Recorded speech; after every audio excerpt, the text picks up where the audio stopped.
Welcome to the Little Sparks Podcast, your home for all things faith and music. I'm Cecilia. And I'm Tara. And we're former college roommates, professional musicians, and co-founders of the Hildegard Collective, a space for Catholic musicians to connect with one another and grow in their faith and profession. This podcast is an outreach of the collective, so if you're interested at all in Catholicism, music, or both, this is the podcast for you. Join us each week as we get real, share stories, and learn from other awesome Catholic musicians. We're all little sparks of God's divine creation, so together, let's ignite the world for Christ. Welcome back to another episode of the Little Sparks Podcast. Crazy enough, we are getting almost to the end of our season. We're very, very close to the end, which is wild. And today we will be talking about opera roles, especially in particular, or like musical theater roles, and like how to discern, what roles to take, what roles maybe to pass on. And Tara's going to lead us in this conversation, me being an instrumentalist. This is, not quite where my strengths lie, but Tara has a lot of wisdom and insight on this. So we're really excited to be tackling this topic today. Yeah, it's a big topic, and I feel like really we're only going to kind of begin to dissect this topic because it can be very complex. And it's something I've been really interested in. I mean, kind of honestly, for as long as I can remember, because I've always, even before I was involved in opera, I was involved in musical theater from the time I was like maybe 10 or 11. And so it's something that I've had a lot of time to think about and come up with my own kind of process for. And it's always been something that's been really intriguing to me because everybody kind of has their own perspective on this and their own process for discernment, or not, because some people don't discern at all. They just will accept whatever is kind of thrown at them. And so it's been a really interesting kind of process and journey to come to my own conclusions and own understanding of this very kind of nuanced, interesting topic. Yeah, it is a very nuanced topic. Absolutely. And I think like right, what's coming to mind is, and maybe it's because I was listening to a podcast on this recently, about like Catholic literature, specifically not Catholic literature in the way that you think of like, Thomas Aquinas or like, stuff like that, but like literature written by Catholics, especially in the realm of like fiction, and so you have these Catholics writing from their perspective as a Catholic influences, what they write about, but that doesn't mean like the stories are all like sanitary. I think that would be the best word, so I think like, I don't know, just from my own limited perspective, just coming from that, I think it can be, that's part of why there's so much nuance in discerning roles and what roles to take, because we aren't limited to what's sanitary, Yeah, absolutely. And I think like so many things in life, it's very easy to fall into kind of extremes of perspective on this, because I think I myself have encountered people, even some Catholics, who are like, but performance art, everybody understands that performance art is not the same as real life. And so you can just do whatever you want. You can accept whatever roles you want. And I definitely don't think that's true. I definitely don't think that we should be accepting anything and everything that lands across our desk. But at the same time, I've also met people who will strictly only lend their talents to like Bible stories or the lives of the saints, and they won't touch any work of non-Christian fiction or anything like that.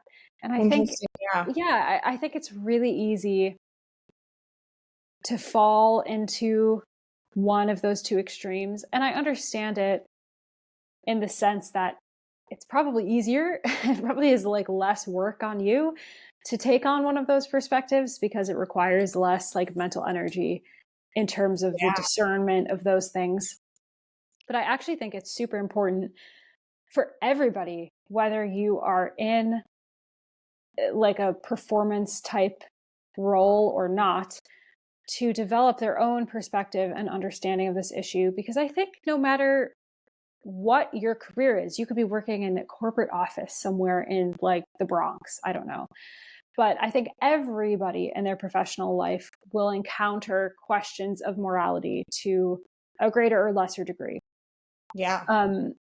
You know, I knew somebody who was working in just a corporate like advertising job, and one of their clients came to them with some type of suggestion about a campaign that had connections to like Planned Parenthood and abortion funding. And that was in like a completely like corporate workplace. And so if you can encounter these sort of questions of morality there, then truly you can and will encounter them everywhere in every kind of work environment. Absolutely. So I actually think it behooves everybody to kind of come up with their own understanding and perception of these kind of topics. And I think as well, it's important to be actively discerning and not kind of fall into either of these camps of like everything's okay or only these very specific, strict Christian morality stories are okay. Because that's not actually exercising the intellect that God has given you.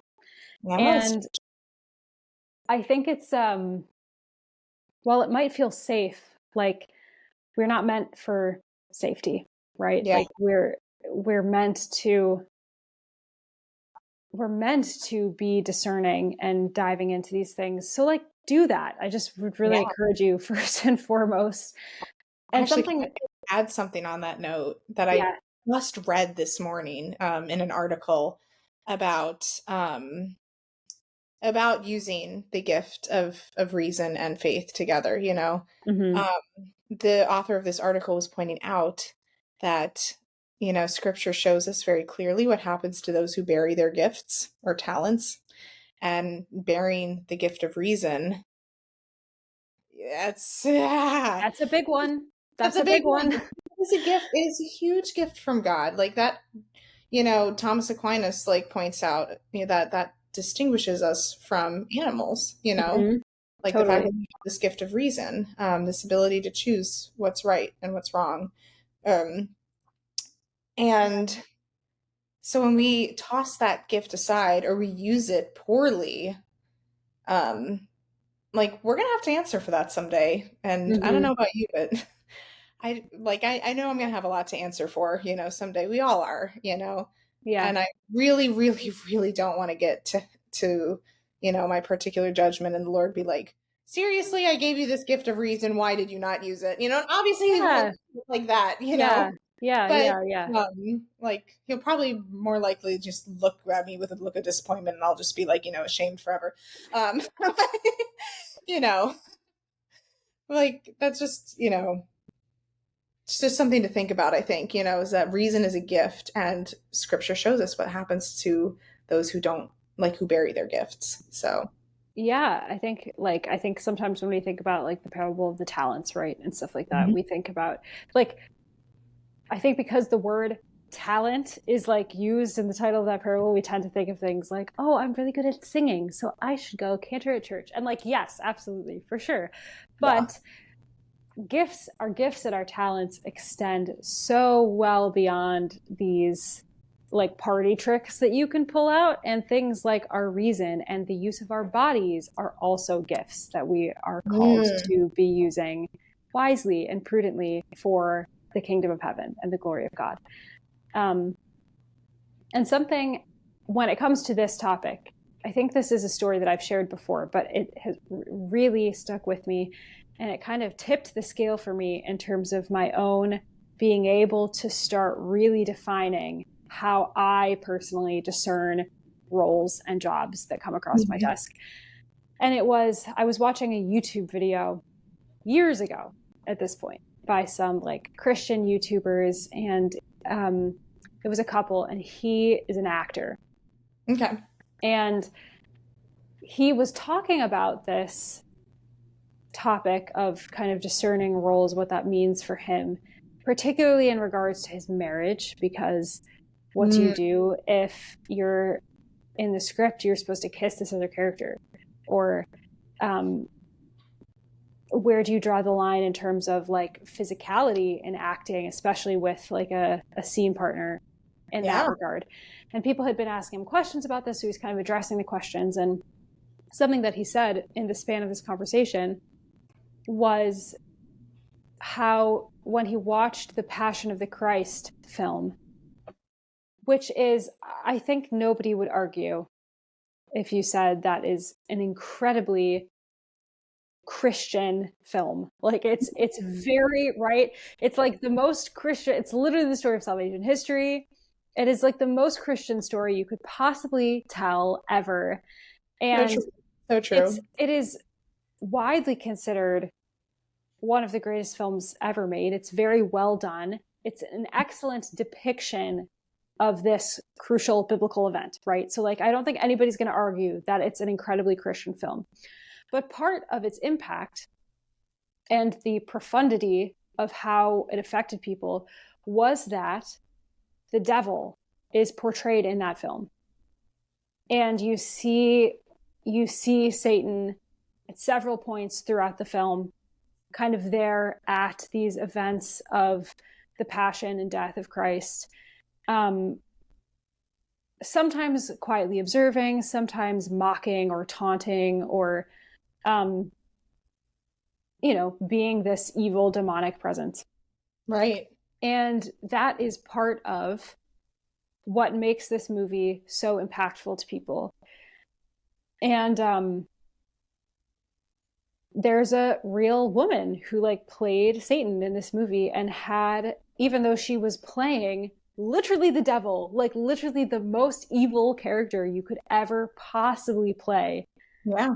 Her accepting that role and taking that on and portraying that had an actual positive contribution to the way that the movie affected people and the way that it made them think about temptation and things like that.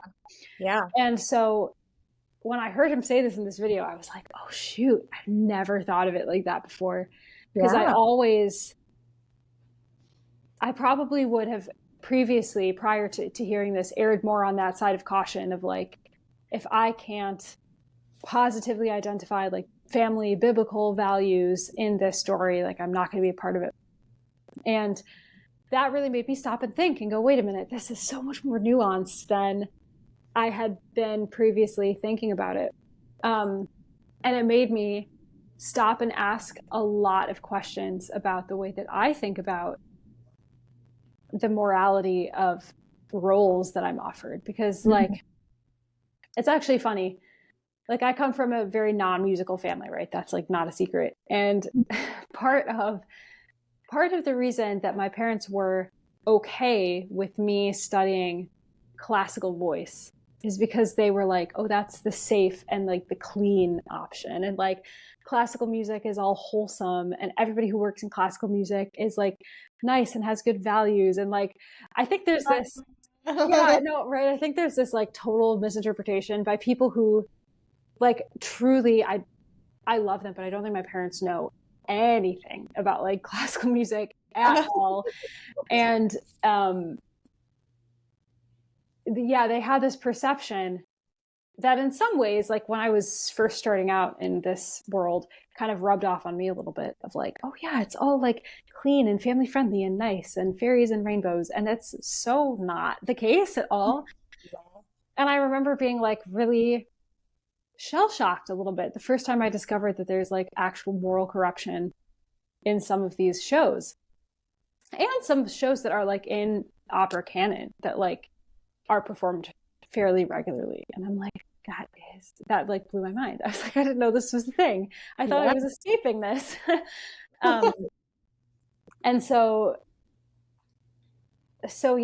for me, like it kind of brought up all these questions of like, now I have to have like a process and I have to figure out how I'm going to go about this, because I don't want to just be like winging it, right? Because I don't want to be, if I'm in a particular season of my life where I am, maybe better or worse at prioritizing prayer. Like, I don't want to be swayed in my decision making, basically. Right. You're I right. yeah, and I want to be consistent in how I discern these things, and like, I want to be able to look at them objectively and not be too overcome by my emotions or feelings about the role or the show or who else would be in it with me, yada yada yada. And for me, it really came down to beginning to understand the attributes of God, right? And we've talked a lot about them on this podcast before, in terms of truth, beauty, and goodness specifically. And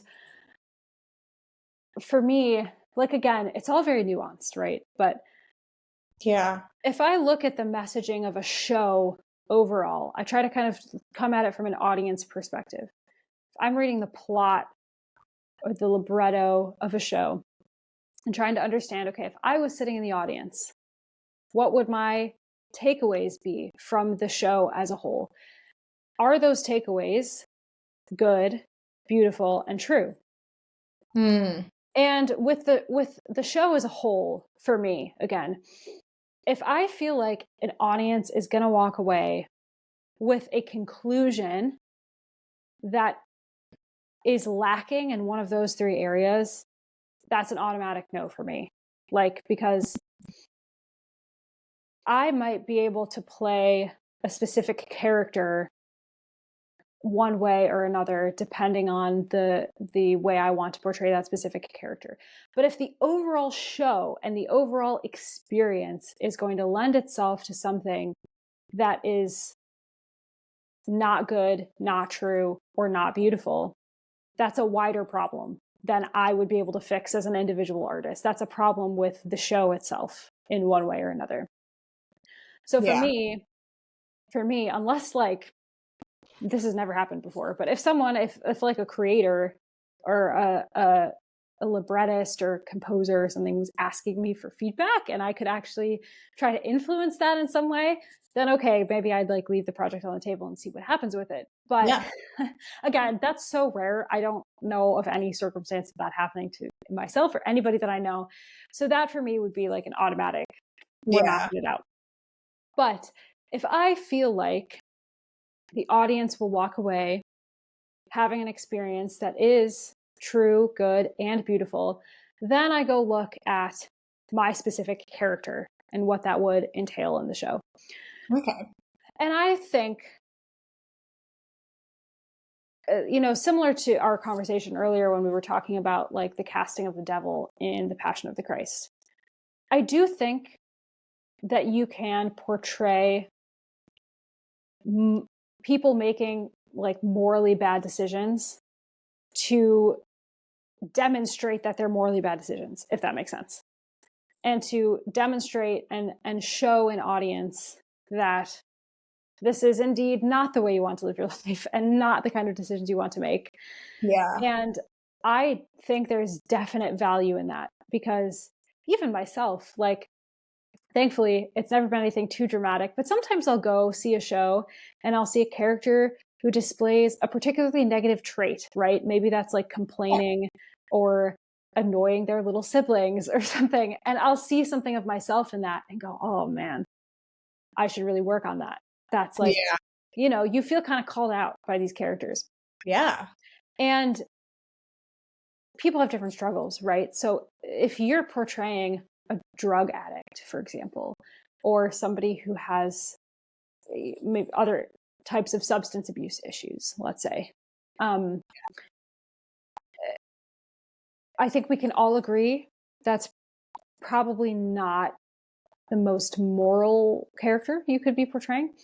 But if somebody in the audience is able to identify with that character and the struggle that they're undergoing and see themselves kind of reflected in that and go, oh man, I think I need to admit to myself that this is a problem and that I need help with this or whatever. Sometimes it is art that has the power to do that and to bring self-awareness to people. So Very true. I actually would be okay portraying a sinful character if the show was not glorifying that sin. Yeah. Is basically my conclusion with that. Because we all have shortcomings, we all have failures, and I think one of the most important things that art can be is honest, right? And Yeah. honest to the human experience. So on a very sort of basic, digestible level, I want the characters that I'm portraying to have honest struggles, whether that is something like, oh, this character complains a lot or is like kind of annoying to the people around them in their life, or if it's something much bigger and deeper. Maybe the character is struggling with same-sex attraction or with some sort of addiction issue, or struggles with mental health, or like falling into patterns of anger against their spouse. I don't know. There could be a million different moral struggles that could be presented in a specific character. But what I would never want ever is for an audience to walk away thinking that something is okay when it's not, basically. Right. So in a nutshell, I think that's kind of my general discernment process, is discerning at that kind of macro level of like the whole show, and what is the show teaching people? What are people going to walk away with as like the moral lesson from the show? And then also on a more micro level, that specific character. Then, of course, if there are things like if a script requires like nudity or anything like that, that's going to be a no from me for sure. Now there are like modern technology is great in the sense that there are some ways you can get around that and make things look like they're a particular way when they're not. But again, I think that all comes down to a process of personal discernment. I think it would be very hard for me to say absolutely never would I, accept a role that requires, onstage kissing or something like that, because there are so many like workarounds for it nowadays. And again, if I feel that I am contributing to an artistic experience that could be really positive and transformative for someone, I don't want to necessarily write that off if it's going to require some extra work to figure out how to make this a comfortable experience for me as like a married Catholic performer. You know what I mean? I'm willing to put in that extra work and see how we can maybe make this work. But I definitely think for me, the biggest thing is like audience perspective and making sure that I'm not contributing my time and my energy and my talents to something that could be morally detrimental to somebody who comes to see it. Yeah, no, I think that's a great discernment process, honestly. What you have, like, it's very clear that there's a, like you're using your sense of reason, first of all, like gift of reason, to, like applying that in this discernment process, which is a key step of discernment that I think a lot of people overlook when they hear the word discernment. You know what I mean? Like I think discernment is such a like one of those like buzzwords that are like Catholic buzzwords that are thrown around. Yeah. And a lot of people I think can fall into that trap of thinking like I just need the Lord to tell me what to do, and that's discernment. But that's not the case, like there we're called to pray about things, but also to apply our sense of reason as well. Mm-hmm.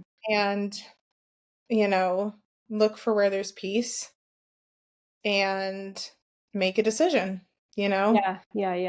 And like, certainly please incorporate prayer into your discernment process and chat to God about all of these questions. When opportunities are presented to you, bring them to him first. Please do. Absolutely. But I am very much against this mentality that we should just sit back and wait for God to send a skywriter with what we should or shouldn't do. yeah. Because like you said, God has given us the gift of reason. He's also given us the gift of the people around us. Even sometimes if they're not Catholic, but maybe they're faithful Christians or something.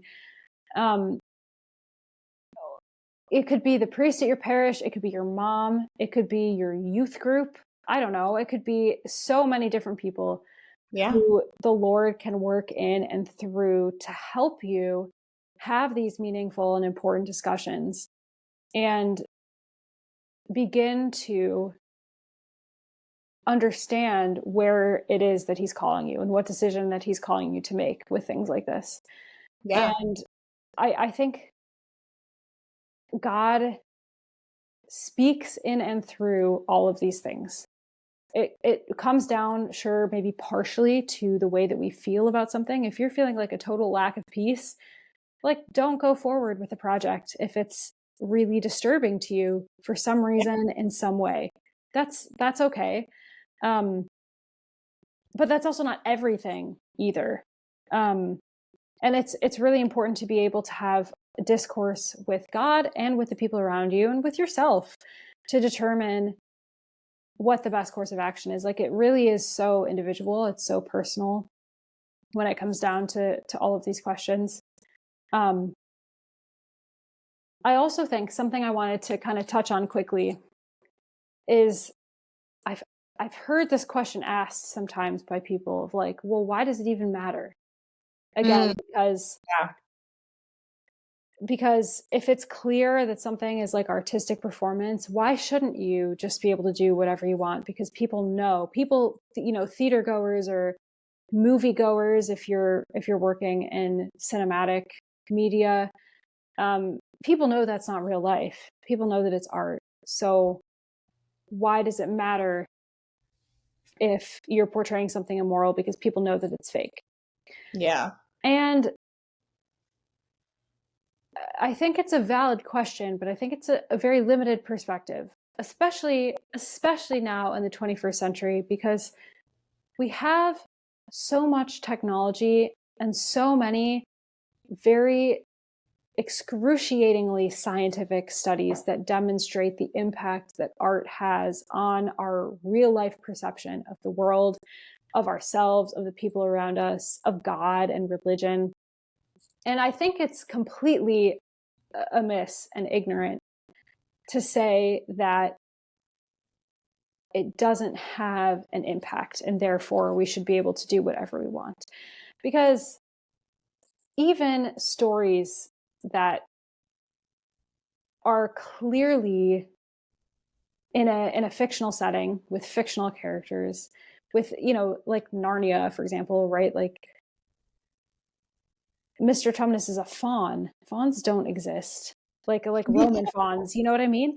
They're not real. Everybody knows that that Narnia is a made up story. It's fake. But the moral lesson that it teaches is still very real. And people go seek out art with the conscious or unconscious desire to relate to someone or something in that experience, whether it's real or whether it's fictional. Yeah. And we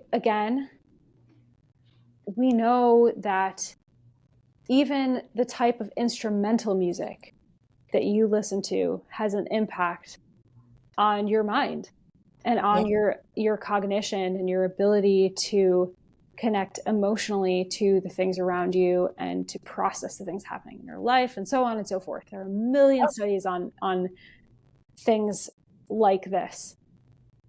And if we have all of that information about instrumental art, how much more relevant are those studies and that information when we are talking about art that teaches some sort of moral lesson?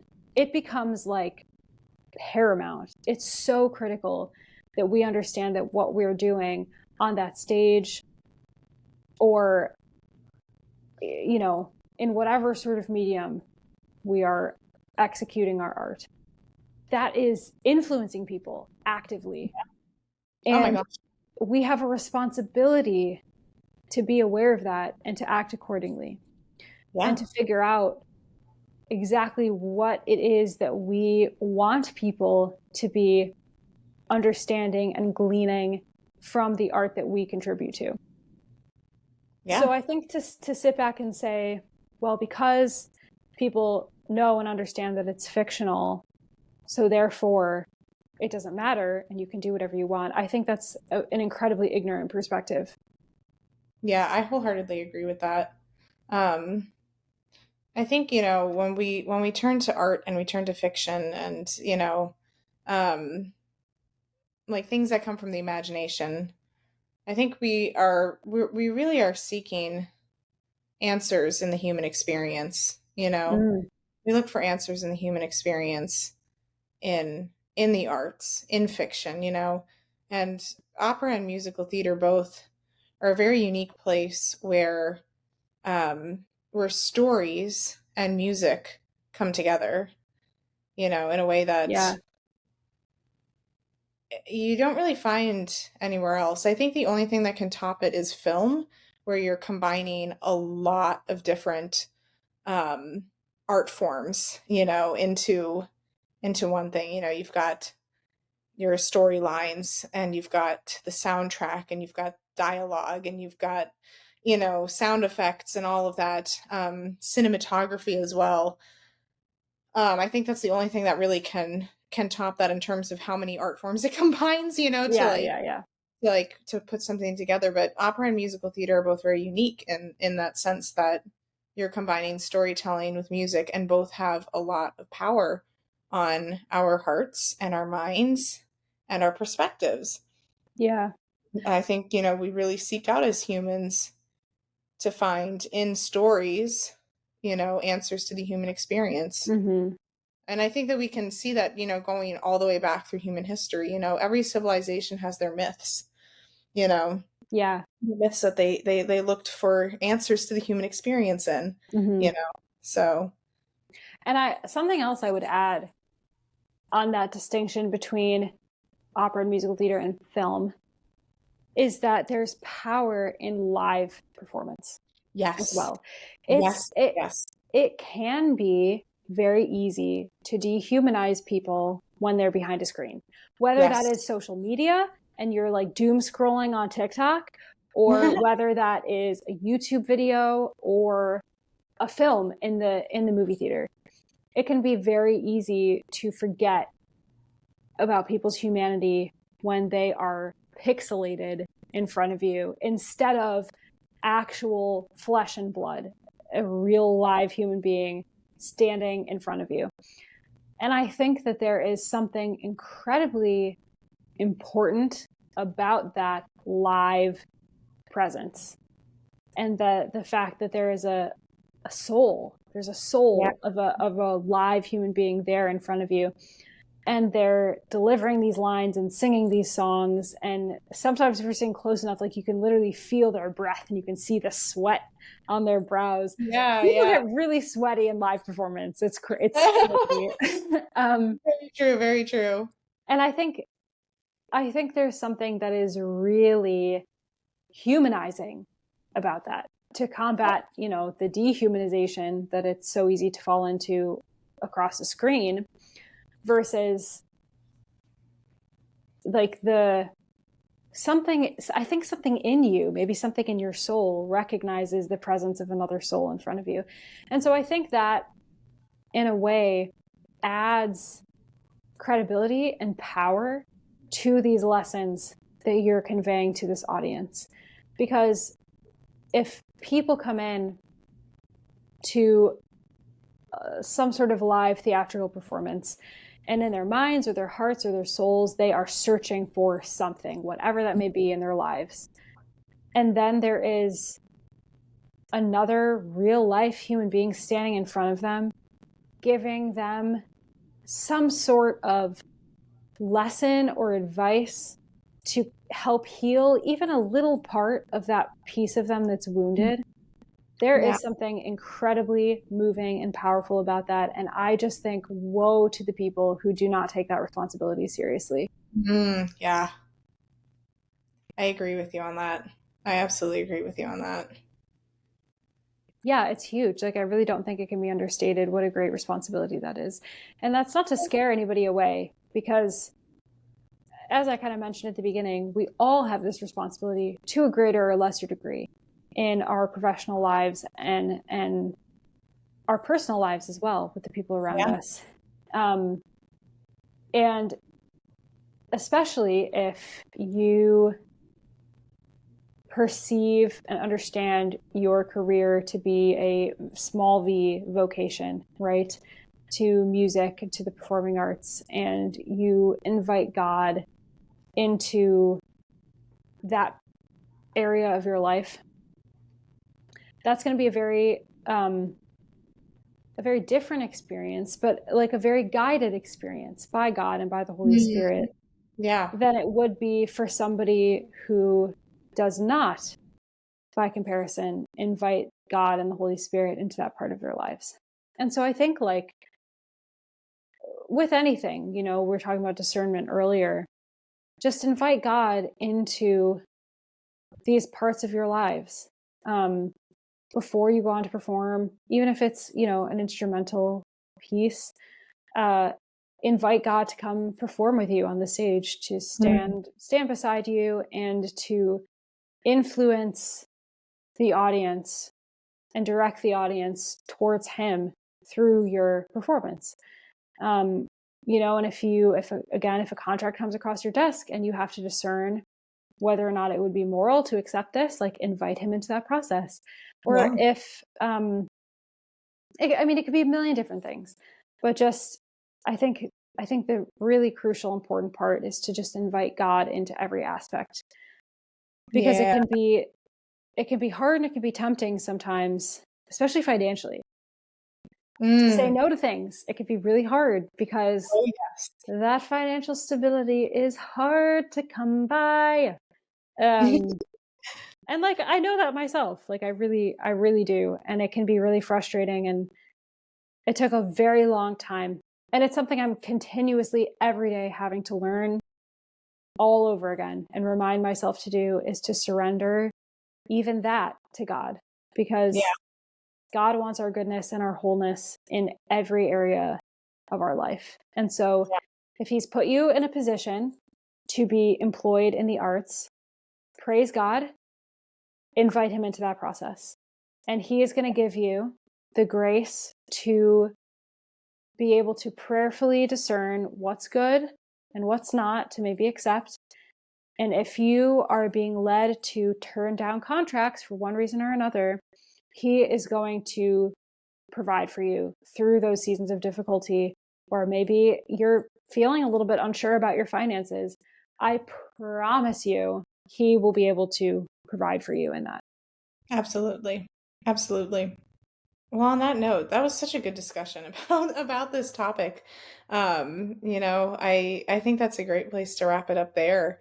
And you know, hopefully we'll get to continue to have, you know, conversations on this in the future. Maybe we can bring on some other, you know, people in the, like, active in the performance world to, you know, share their own experiences and perspective on it as well. Because as you said, it's such a nuanced topic, you know. But I think this was just such a great starting place for a conversation on this. Absolutely. Yeah. I love talking about this. I feel like I could talk about this for like hours and hours and hours. And as we said, like, it's so nuanced. Like, really, this is just the tip of the iceberg. But yeah, it's been a blast. So I've really enjoyed this episode. Yeah, I'm so glad we got to talk about this. So on that note, what are you listening to lately? Well, it is the third week of Advent. And I have recently introduced a lot of my colleagues here in Ireland to the glorious and very old video, Gaudete Shreds. Do you know this video, Cecilia? I'm sure I don't think I do, actually. I'm sure you actually probably have seen it and just don't know the title of it. It Sure. is an Totally. somebody took an old video of the King Singers Okay. performing Gaudete, and they Okay. have very pronounced like mouth and jaw movements. Yes. It's kind of an intense song in It is. general, It's very intense. and they dubbed over just basically making like a joke about them singing Gaudete. I'll send you the video. I just think it's really funny, and it's very lighthearted because I think it pokes fun at the intensity of that song. And like, if you know it yourself, right, like the Yeah. chorus is really usually very loud, very intense, and it's very like measured rhythmically. Yes. And then the verses in between are usually a lot like lighter. They're very wordy, they're very text heavy.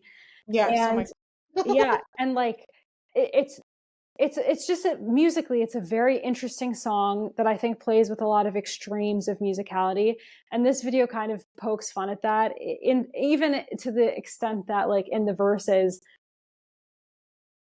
I don't know that I've ever been able to understand what people are saying, like the verses, because it's so fast, it's so many words, and usually your ear is adjusting from this like really loud booming chorus to like all of a sudden a quiet. You're like, oh, I have to really like listen intently to this. Anyway, I don't want to over explain it. It's like a meme basically, but I just think it's really funny. And we had a choir singing Gaudete at a Christmas concert last week, and I was like, you guys, have you ever seen this video? And everyone thought it was hysterical. So That's amazing. I need to watch this now. I don't think I actually have seen it, I'll honestly. send it to you. I'll send it to you. But it's funny you bring up the King Singers because that's literally what I've been listening to. Let's go.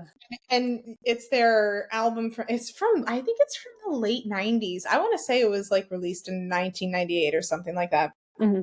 It's called A Little Christmas Music.